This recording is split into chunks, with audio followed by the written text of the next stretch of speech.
coming from a hospital environment, we had no interaction with the general community. I had no expectation of what was needed of me, what was required of me. When Kevin came into the world, we actually, when he was born, it was like standing on a railway track, and if a train hit you at 100 miles an hour. We went to meet one of the great people in Mullingar Hospital. He sat me down, he said, "John, you have a choice here. You know, Kevin is Kevin. He has a condition called Down syndrome, and if you treat Kevin differently, he'll always be different. Or if you treat him as part of the family, he'll be part of the family." And probably that was the start of the road to where we are now. You know, we were showing videos of disabled people out on their own, but they were mobile mostly, and we were always saying, well, our Tina is in a wheelchair, she cannot communicate, she needs care 24/7, you know. That's maybe not for us, you know, it's easy for them, we were saying in our own mind, you know. We were told our child would never learn anything, so we had kind of this eternal child syndrome, and it was kind of drummed into us from the time he was born.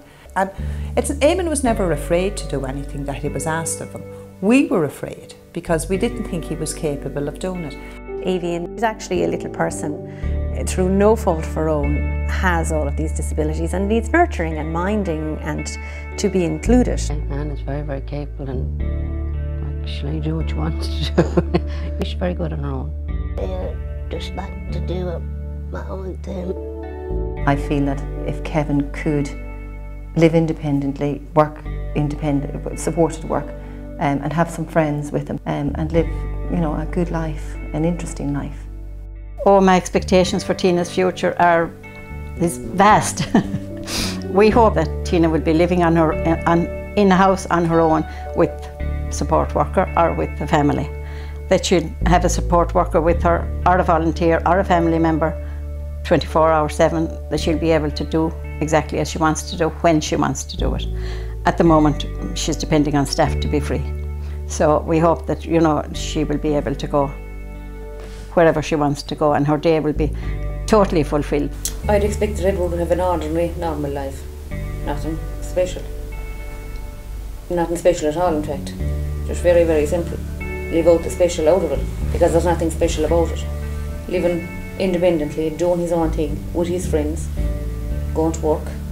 If you have a mental health difficulty and you are being, you know, you are in the system, you have all this negative stereotypes and you have all this negative stigma and discrimination, there are ways to actually fight, I would say fight back actually, because 10-15 years of my life that really were taken away from me. The last 10 years, even though it's hard, it's not easy, you do actually come back and you actually can have a really free and independent life.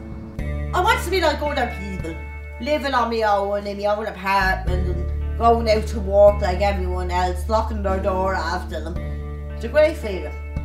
Many people from the disability community are off from being excluded for so long, etc., or being provided for so long, actually end up quite passive.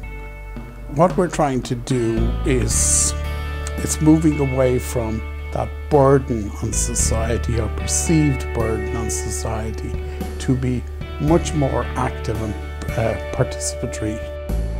I think once we bring society with us and we become part of society, not a subset of society, if we don't achieve that, then the whole society is going to fail.